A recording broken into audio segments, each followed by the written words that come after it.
Hello everyone and welcome to today's SANS webcast, iPhone Forensics, Separating the Facts from Fiction, a technical autopsy of the Apple FBI debate. My name is Carol Auth of the SANS Institute and I will be moderating today's webcast.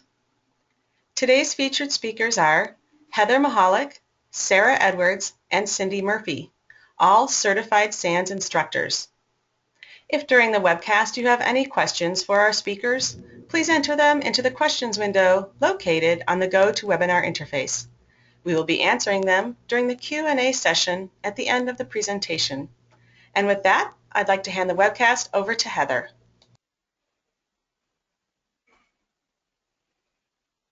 Good morning, afternoon, and evening to everyone. Sorry for us scrolling through the slides there as you saw, but with 3 speakers sitting all across the country, makes it a little difficult for planning. During this talk, we are really just going to technically break down what we know about the situation, what we know about Apple devices as a whole, and what we recommend for forensic practices where it makes sense. You'll notice Cindy, Sarah, and I are all going to be chiming in and speaking to specific slides. So if there's any weird breaks in audio or something, we apologize in advance. So what we know with the basics, with the 5C, we all knew these as the colorful, cheesy iPhones that were released at the same time as the iPhone 5. It was the 7th model produced by Apple, and it is actually the iPhone 5 and the iPhone 5C are the only 2 devices that contain the A6 chip, which makes them unique. This is not found in any other Apple device at this point. It was released with iOS 7, and as we dig through this presentation, you will see that iOS 7 did not prevent us from getting access to the device. So if the user never upgraded, we wouldn't be in the situation we are right now. In addition to this, it's important to know that this does support up to the latest iOS 9 version, and at this point we don't know specifically what that version may have been. So let's start with the San Bernardino situation. You probably heard a lot of things in the news articles, blogs. Seems like everybody who has a blog has written something about it. So we're really here to present the facts. So what do we have? And we're looking at some, court documentation. Looks like we have a locked iPhone C.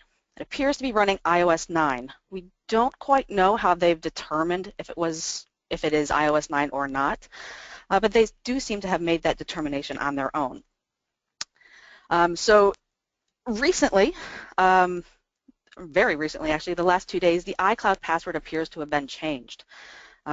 It's kind of a debate right now on who changed it or under what authority, but a possibility is that they could have used a tool called iBrute. Now iBrute is used to basically brute force the Apple ID password. Now it's become irrelevant since January 2015 because Apple has now blocked this brute forcing methodology.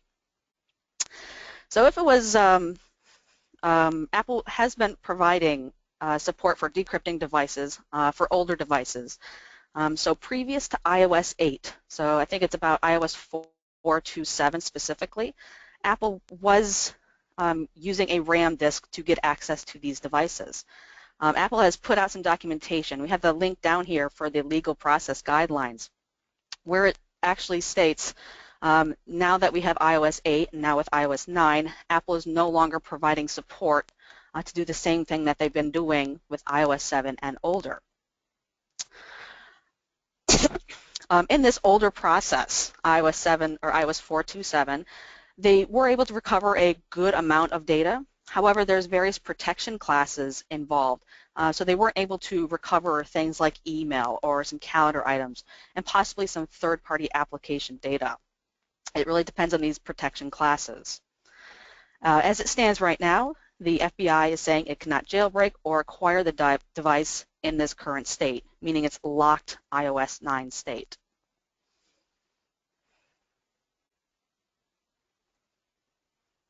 So some of the other issues involved here are the question about whether or not the wipe after 10 password attempts feature was engaged or not.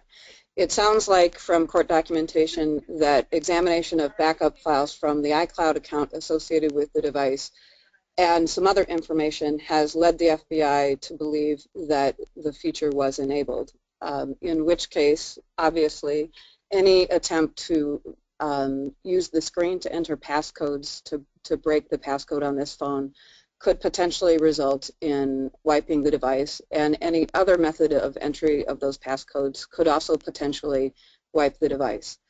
It used to be with older versions of iOS that once you started to enter those unknown passcodes, you'd get close to that number 10, and the device would warn you that it was going to be wiped after 10 attempts. That's no longer the case, and so the data on that device, if they enter passcodes wrong in a blind brute force attack, could potentially be wiped, which is obviously something we want to avoid. So tools like SV-Strike, IPbox, and Celebrite's passcode unlock tool wouldn't be effective on this device because of the iOS version involved, being some version of 9. But if it were a lower version of iOS, these tools could potentially result in the destruction of data in law enforcement custody, which is something we want to avoid at all costs. So our final slide before we switch sections on why we struggle with iPhone forensics, it's important for you to realize the different device modes and what this means. So normal mode, this is how the user uses their device. This is also the mode, which I know some people disagree if this is forensically sound or not, on how we would do a manual examination, literally turning on the device, entering the passcode, and going through all the data on the device.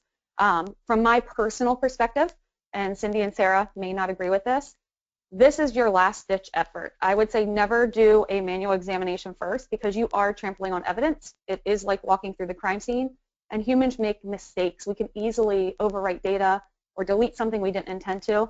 Also, if you're in a normal standard mode and you're not isolated from the network, data can constantly be updated.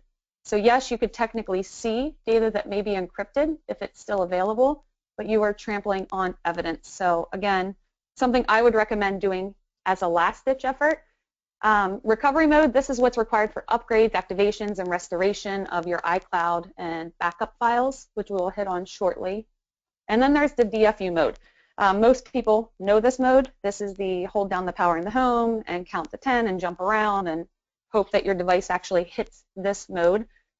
For all of these modes, the device must be functional, which means if it's found in the lake or somewhere else in dumpsters and smashed, it needs to be repaired. This is possible to repair these devices. It's not always simple, but it is possible. Apple relies on the DFU mode when the boot chain fails, and this has by default been our method for physical acquisition for RAM disk attacks. We assume that all attempts by Apple would be made on the device in recovery mode or in DFU mode, so the device wouldn't fully be powered on. But again, this is an assumption because we do not work for Apple. So why is iPhone forensics hard? Mobile forensics in general is very difficult. We're working with a lot of different models. We're working with different operating systems. Hardware is an issue. iOS versioning is an issue. Can we hit the next slide, please? Thank you. So things matter. The details matter. The device model specifically matters in this case. That iPhone C, because it has that specific chip, means you can do some things to it while some things you can't do with it. So when we're looking at different devices, so even if in your daily lives, in your analyst lives, if you're looking to figure out what kind of phone do you have in your hand and you don't automatically know if it's an iPhone 6 or a 6 Plus or a 5 or a 5S, look at the back of the phone. You'll find this little number, A and some other number, so 1, 2, 3, 4, let's say. Look that up on the internet. It'll point you right to the exact model that you have. There's also ways to do this via connecting it to certain software, some free and open source software. LibI mobile device is one of the ones that comes to mind, and Heather has a great link here showing you how to get access to that information. So not just the hardware matters, the iOS version matters as well. There's a big difference came out in iOS 8. Apple says it can no longer help law enforcement out with acquiring these devices. iOS 8 is also being used in a couple of other commercial tools where they're able to brute force it. Now, their methodology is not known. I'm talking specifically here about the SV Strike and the Celebrite brute force services that they offer. So iOS 8, they're able to do this. However, iOS 9, which is what we are looking at for this particular device here, is not able to do that brute forcing method. So everything, every little detail, every piece of hardware in iOS version really does matter.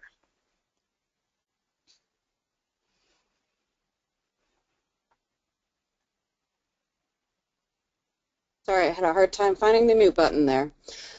So along with the combination of the version of iOS and the hardware, the reason all of this becomes so hard is that those things are controlling the level of device encryption. So if we have an iOS device running iOS version 9 and iPhone 5C hardware, the combination of the device hardware and the version of iOS is going to have AES 256-bit encryption, which is strong. This is hardware level encryption stored between flash memory and the system area in a faciable storage. And basically, when you boot that device up, the boot verifies the boot ROM against the Apple root CA public key. This is a key known only to Apple and not available to other developers or to the government. And without that key, once you can't run any software on that device. So the encryption is hard. Apple holds the key, and unless we're able to enter a passcode successfully, we're not going to be able to see the data. So we may be able to get to some data, but we're certainly not going to be able to get to the user data and see it as the user entered it or interacted with it. So data encryption, once we're in that device, the files inside that are stored on the device also are encrypted. Each user-created file has a unique file key. The file key is assigned and controlled by a master key, and a class key protects the file key.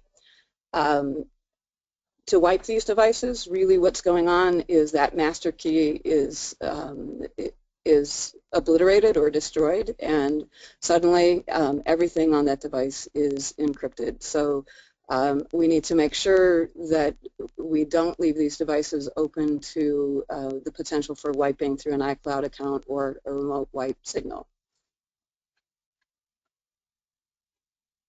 So something to consider now, after what Cindy and Sarah had just talked about, is if we come across a bypass, how is it going to help us or how does it hold us back? So in the past, we've gotten lucky, and what I always tell people is try everything anyway. Don't trust what your tool tells you. Don't trust what someone posted on Twitter.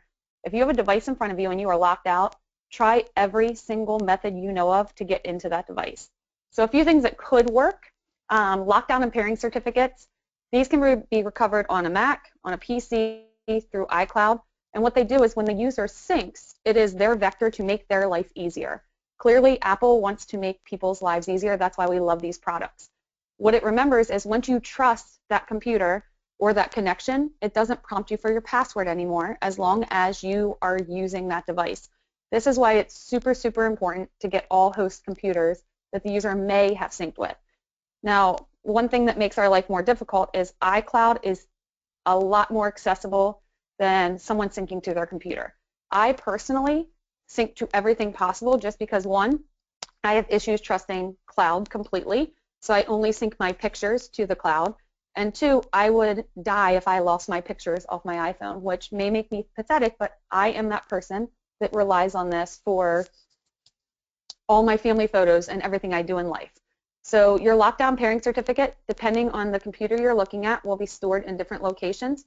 We do refer to this in several locations on our blog post that is going to be announced at the end of this, as well as on my website, Sarah's website, and both of our course material. Something else to consider is if the user wiped their device, that link between the trust pair is dead.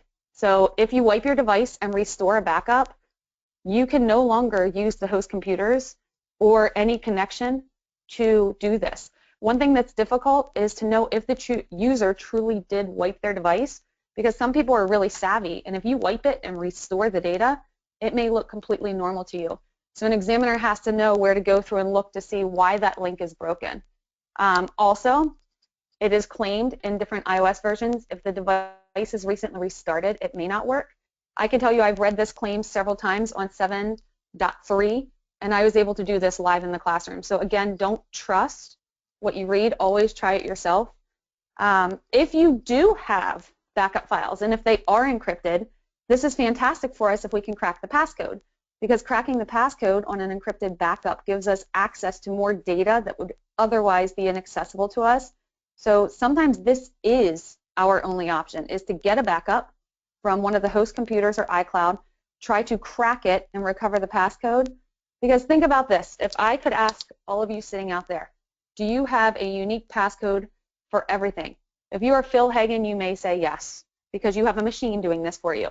If you are someone like myself, you will find we are creatures of habit. We often use the same passcode over and over again because we don't want to forget and lock ourselves out. So it's just something to consider. If you have other devices, you could potentially grab dictionary files and see if there's a common password or algorithm that's being used, and that may help us. And then our final thing is, what about Apple Continuity? Apple introduced Apple Continuity to make our user experience even better. So we can start a phone call on our phone, we can continue it on our Mac computer, we can accept something from our watch, we can then look at something on our PC.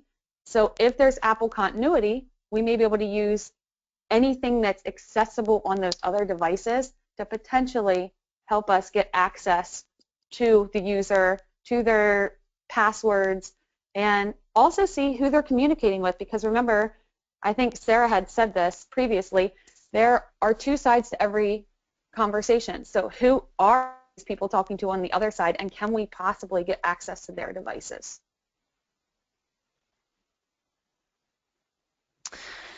So let's talk about tool acquisition. If we do in fact get access to devices, how are we actually going to create a forensic image or a forensic logical dump or a backup of the devices? So obviously right now the PIN code is the big issue here. It's the big hurdle. So what they want the FBI to do is basically allow them, or what Apple to allow the FBI to do, is to allow them to brute force this PIN code. So say they got the PIN code, what tools are available, what methodologies are available to actually acquire the data? So first off, not every tool does not work the same way. Sometimes a tool can only pull off logical files. Sometimes they pull off more, let's say, report-based files. Sometimes, depending on your methodologies, depending on your particular agencies, you may want to use jailbreaking software. Now, that's definitely one of those legal gray areas. Should you do it? Can you do it? Just because you can do it, should you? Allowing users or forensic analysts to jailbreak their devices does allow you to get a lot more access to the data. There's a lot of data that is protected, and the only way to get it for newer devices is to jailbreak and then perform some sort of either a raw disk acquisition or a tar bundle. So different tools will provide different results. For instance, if I have a non-jailbroken device, I can use things like XRY or Celebrite or a variety of other large commercial mobile forensic suites. And what they're going to do is they are going to do a logical backup, not unlike an iTunes backup. But that iTunes backup only contains, you know, a relative, it's not a small chunk, but it's a smaller portion of data than what you would get if you jailbreak the device and have access to the whole file system, because you've basically broken the security of it. So data parsing. Again, every tool works a different way.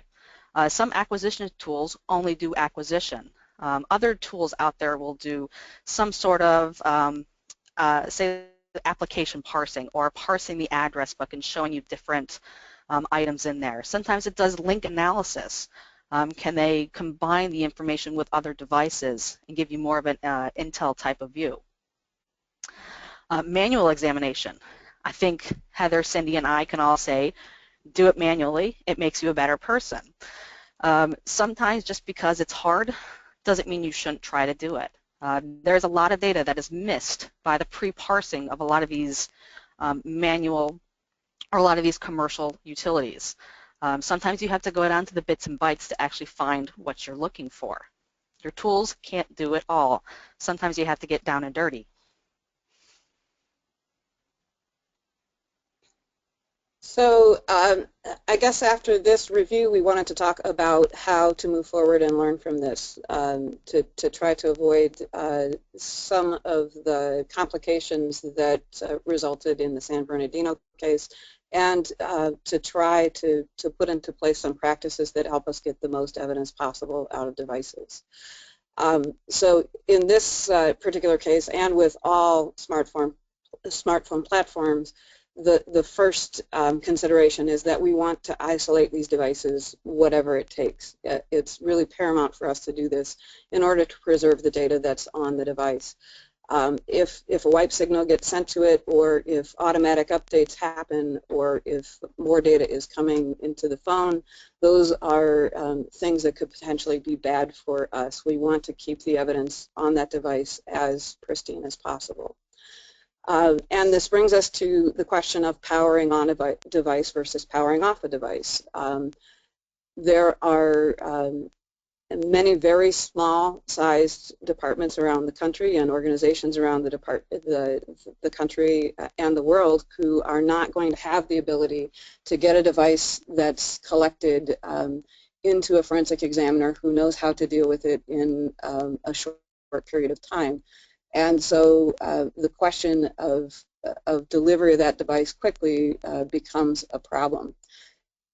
And in this case, we saw that a device being powered off can be a problem as well. We break that connection between the iCloud and the device, we could potentially lock ourselves out of the device. So it's a question that needs to be answered on a case-by-case basis, whether or not to power a device on, to power a device off, because every situation is going to be different. In this case, the device was found on, it seems. The question becomes, can you keep that battery powered? Can you keep that device isolated? And can you get it to somebody quickly enough to get the data that we need in a way that is complete and forensically accurate, forensically sound? So if the device is locked, we want to seize that host computer so that we can get the lockdown certificate. And if we haven't powered off that device, we may be able to use it in order to gain access to the device. And we need to make sure we know whether or not iCloud was being used. This may be something we can determine from people who knew the person. It may be something that we need to find out from Apple. Obviously, if there's an employer involved, they may know this information as well. But it becomes important because that's another potential way into the device. And obviously, we need to consider who may have access to the device or the iCloud remotely. The problem becomes a question of communication. If someone acting out of a motivation to attempt to preserve data by preserving that iCloud account doesn't have the full information about its relationship to the device, they may unwittingly change a password to try to keep people out of that account and actually close off our access to the device through that iCloud account and a backup over Wi-Fi. If we're not communicating with people who have that information, then there's a higher likelihood that that lack of communication is going to result in potential loss of evidence. So we just really have to remember that preserving these devices isn't as simple as powering it off or powering it on or putting it in airplane mode because of the attached iCloud accounts, whether we're talking about iOS devices or Android devices. or Windows devices for that matter, it's a more complex question. And then this leaves us with our summary. Everything that we've been reading, all the thoughts that have probably run through your head, and we're going to technically consider those, not give you anything further than what is essentially written here. So a few things we have to consider. One, why did the user stop backing up to iCloud? Why is that last backup from October 19th, I believe? What if it was implemented or there were policies in place, since this was a work phone, that you must keep iCloud turned on? Also, why, when you stop backing up to iCloud, why do you not wipe your device? Maybe this was done. So there are so many things, and John Zdarsky actually put this out there in a blog on all the options that are above and below when you turn off backing up to iCloud. So what if those things were done or weren't done? So we have to consider this. Also, something we have to consider is, when was the device last updated? Because if the backup version is different than the current version running on the device, then the fact that the iCloud backup password was reset doesn't even really matter anymore. But these are things we aren't privy to, that we do not know, other than people suggesting the what ifs out there in the internet. Also, we do not know if the device is set to wipe after 10 failed password attempts. If you ask me, I would say assume every device is set to wipe after 10 failed password attempts, because if you don't assume this, then you're setting yourself up for potential failure. More failure than not getting into it, because again, if you wipe these devices, the data is gone because the master key is gone. Some wonder, would an MDM solution have helped? So if his work actually employed an MDM solution, they would prevent him from controlling the passcode. They could essentially go in and provide access to this device, so Apple wouldn't have to be asked for this. But something else to consider here on the flip side for us examiners, MDM makes our life even more difficult if the MDM password is different than the user passcode. So it's one of those, it depends on how you look at it, situations. It makes it harder for us to get access to it, but in this situation it could have provided access if the workplace and the work owns the phone can provide you access. Also, people can use MDM and MAM solutions that make it even more difficult. A fair question here too is, even if this isn't the keys to the kingdom, if Apple does do this, you can expect they're going to keep getting requests on this going forward, because once you get into the device, everyone's going to want to get into the device. And this was a terrible situation, and several innocent people were killed. But unfortunately, we live in a terrible world now, and this is going to continue happening. So I personally think we as examiners need to find ways to overcome these hurdles, because this isn't going to stop. People are going to keep using smartphones. They are the most personal devices that they're holding. And again, this is strictly my opinion here, and Sarah and Cindy can chime in if they want. And then the final thing here is, even if we get into this device, I shouldn't say we, the FBI gets into this device, if the user communicated using third-party chat applications, there is a strong, strong likelihood that everything may be encrypted anyway. So the call logs, the SMS, and items may have been attainable already through the backups and the network service provider, which I believe was Verizon.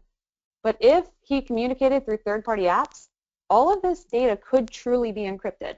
If it's not encrypted, it is likely to require a lot of manual examination and a manual parsing, and it's not an easy thing to do. It's literally a wild goose chase at this point. So it's one of those, you hope that once you get past that roadblock and you get into the iPhone, that everything is open to you, but the reality is that's not necessarily true. He could be completely faced with encryption at this point.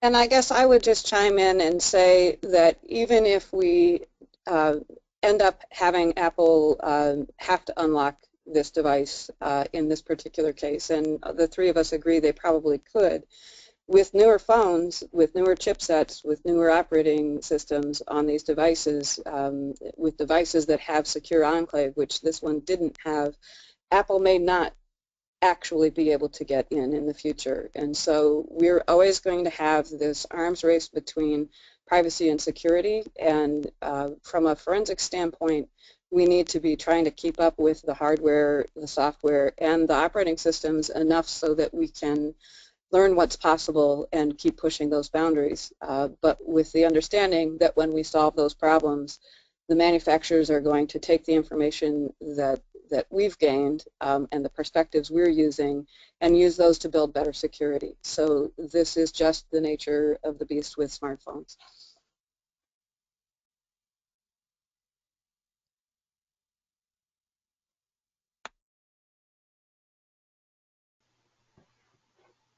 So at this point, we will start fielding questions. All of our Twitter handles are here. If you want to email us directly, you can read the blog post, which is attached. You can also contact us through Twitter, our email addresses, or through SANS directly. Okay, great. Thanks for that great presentation. We have some questions ready for the Q&A. However, if anyone has a question for our speakers, please enter it into the questions window now. Our first question is, can you confirm that the wipe after 10 attempts security setting can be detected by browsing file configuration, maybe I'm mispronouncing that word, by browsing FIE configuration files of an iTunes/cloud backup?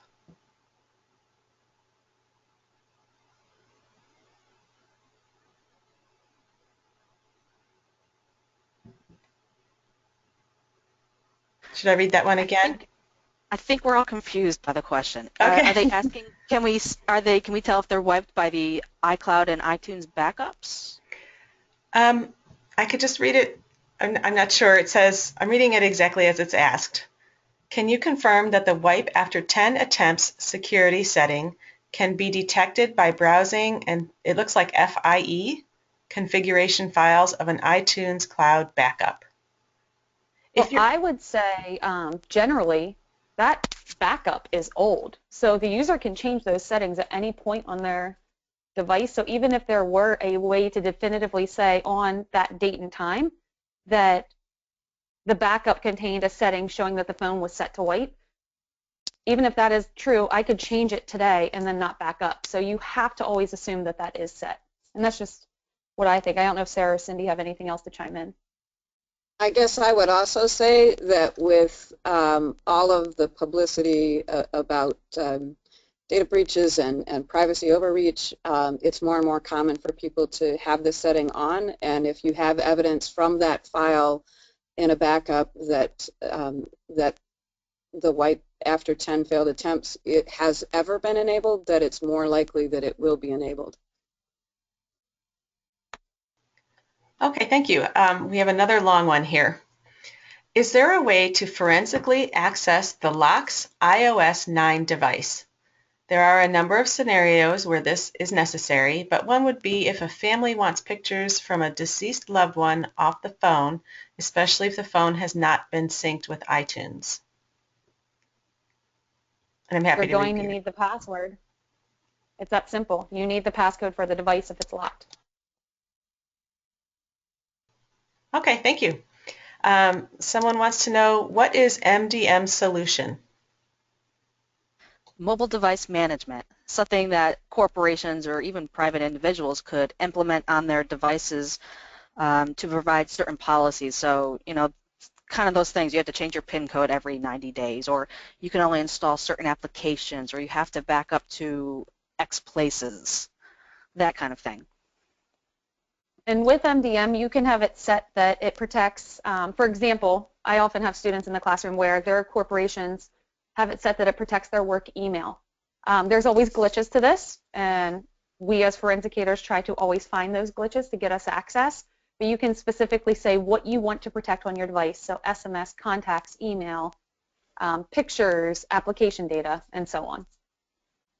Okay, and the person from the original question, the first question, clarified, and maybe you did already answer it, but they said, can you confirm that the wipe after 10 attempts security setting can be detected by browsing the configuration files of an iTunes or cloud backup?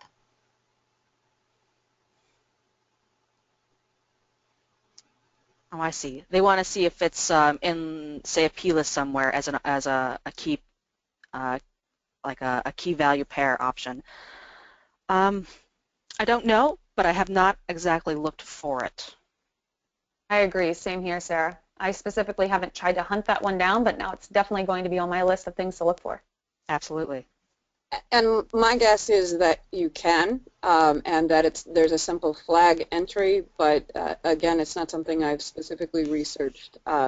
Many settings for these devices are backed up in those plist files, and it's just a matter of us finding the right entry and determining what the flags mean. So more testing in the future. Okay, thank you. This one is a 4-part question. I'll read the whole thing first and then we can go from there. From a forensics perspective, can you each comment some more on your experience in working with various MDM solutions which are available? What are some of the other good or bad things about MDM solutions? Any high praises for any MDM functions that were helpful in particular? And conversely, are there any functions or operations that are sorely needed across the board with MDM solutions? So I can start on this one because I've seen a good bit, even on Android. I've looked at Knox and I've done a lot of testing on my own devices, but I have looked at AirWatch, Mobile Iron, and Good specifically. I often have students in the classroom who have this on their device, and I challenge them to dump it and see what they can actually see. And when I say dump it on these newer devices, it's usually at best a logical or file system acquisition, which is a backup file. And I don't want to call out which ones are weak because I don't want anyone to go and fix it. But again, what I would say is do not trust that it's truly protecting it. On some, it does, but there are other artifacts. An example I am willing to give here is on AirWatch, for example. The email container itself was truly encrypted when we were looking at the backup file. However, the dates and times and who the person communicated with were not protected, and the calendar was completely open. So if you think of when you send work email and you invite someone from your calendar, all of their information, so if I invited Sarah, Edwards, and Cindy to an event, the calendar would show their work email address, potentially their title, potentially if they accepted the login information, etc. So I use traditional forensic methods just to manually parse this. I don't trust any of my tools to do this for me. But once you know where to look and you know that the MDM is on it by scanning the installed applications, you can take it from there.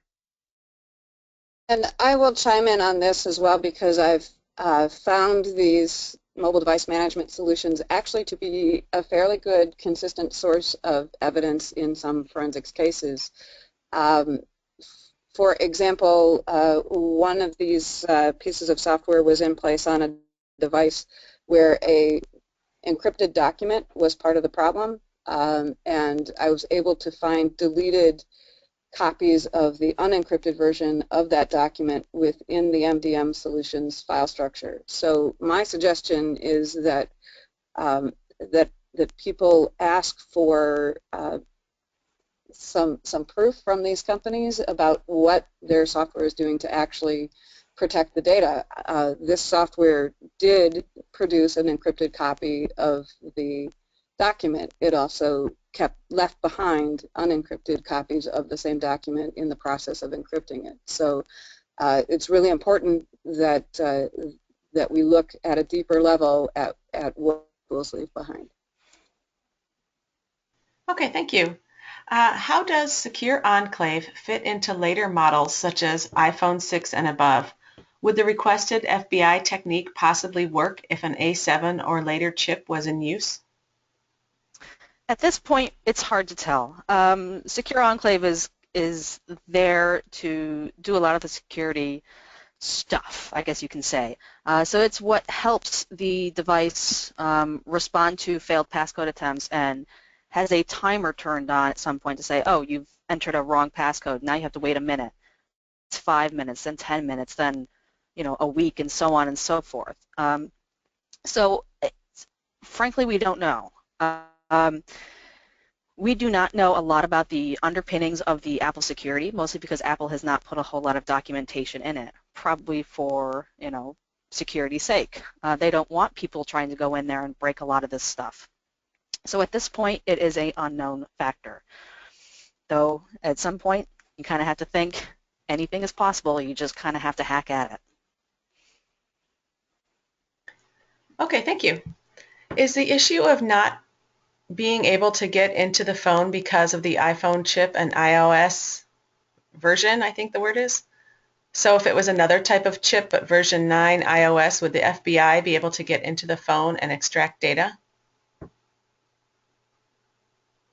So for this, I would refer you to our blog post, which is at the bottom. We have a really good chart in there that shows what is possible. So on some of the older devices, it's not possible to get to iOS 9. So we wouldn't be dealing with this same issue. So again, the newer devices are more difficult with the secure enclave, with the more advanced chips, and they can run the most advanced iOS versions, but the older ones can't. So we would still possibly be dealing with just an older device with iOS 7, which we would be able to get into. Okay, thank you. Is it possible to route to the device so that we will be able to access to the phone? I'm not sure that's quite phrased correctly, but I think I know what they're talking about. okay. So jailbreaking the device does get you a lot of access to the phone, but in order to do a public jailbreak, you have to get that PIN code first. So we're still hanging on that one PIN code, passcode to get access to that device. Okay, thank you. So just to be clear, if this had been an iPhone 6, the secure enclave would make it virtually impossible for even Apple to gain access to the data. This whole issue is solely down to the fact that it is an older generation device, correct? I would say we don't know. It's up in the air at this point. Okay, thanks. It was mentioned before that it was uncertain how the FBI determined the iOS version on the device. Can't this be obtained from the iPod playlist file on a machine this device was synced to? Matching the UDID of the device in the playlist to the firmware version reported in the playlist? Well, they're saying There are plist. Maybe I'm several ways. Yeah, so there are several ways this can be done, but we aren't the ones that handle the device, and that's why we're saying we don't know how they obtained it, because we aren't the ones that were on site, on scene, grabbing it from the vehicle and processing it. And I would add that we do know some other digital evidence in this case was thrown in a lake, and I would guess that that might include computers, a computer or computers that the device was synced with. So it's very easy to second guess based on lack of information or based on partial information from court documents, but there's always more that we don't know than we do know, and I think with some time and patience, we'll probably learn that a lot of these options are ones that were out of reach. And again, some of this is covered in our blog post. Yeah. If I had to guess, they probably got it from the iCloud backups that they already had. Thank you. If the password was changed, breaking the iCloud link, does Apple have any real chance of getting into the phone?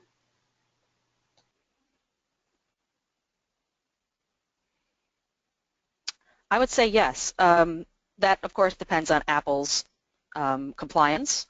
So you can still get into the phone. If they are able to provide the software to get into that device, they're able to brute force the passcode successfully, then yes, they can still get into that device and get the data that's on that particular phone. Okay, and this may be what you just addressed, but so the FBI is asking Apple to bypass the security features, but how exactly would they, Apple, accomplish this? A custom boot ROM being installed by Apple or something else? I think this is something that we're just going to have to say, we don't know. we don't work for Apple. We don't exactly know how it's going to work. I'm sure there's plenty of security researchers out there willing to ponder on this a bit more. So I'd say keep up with the blogs, see what everybody else is saying, because right now we don't currently know. Okay, this might. And I would. Oh, sorry. I would just add that a custom ROM or a custom version of the iOS that replaced the system partition, a custom sort of jailbreak situation would be potentially ways to do it. But I think the court orders have sort of left it open to Apple to determine what would make the most sense and be the least onerous on them. So. Okay, thanks. Is there any possibility that we can use the JTAG or ISP process to bypass the device to gain access to the device? Or is there a possibility to decrypt the data on the chip if a chip off is conducted?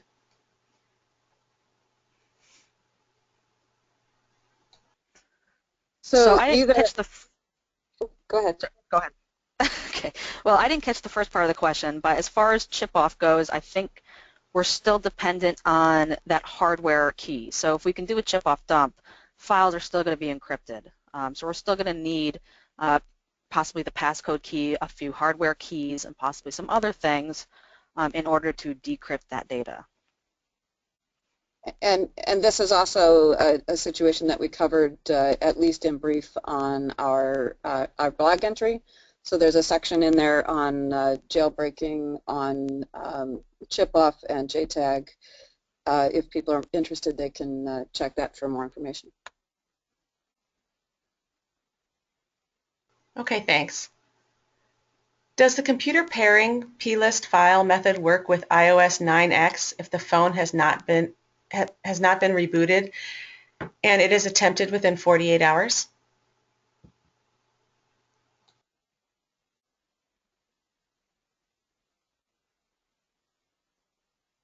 With that one, I would say it all depends. From what I've read and heard, it's not supposed to. But again, magic can happen. It's worth a shot, and you never know until you try. Okay, thank you. And with that, we are out of time. Thank you so much, Heather, Sarah, and Cindy, for your great presentation, which helps brings this content to the SANS community. To our audience, we greatly appreciate you listening in. If you're interested in learning more about smartphone forensics, we recommend you taking FOR 585, which is releasing a GX certification this year. In addition, if you're interested in learning more about iOS and Mac artifacts, FOR 518 is being offered multiple times this year. For a schedule of all upcoming and archived SANS webcasts, including this one, you can visit sans.org/webcasts. Until next time, take care, and we hope to have you back again for the next SANS webcast.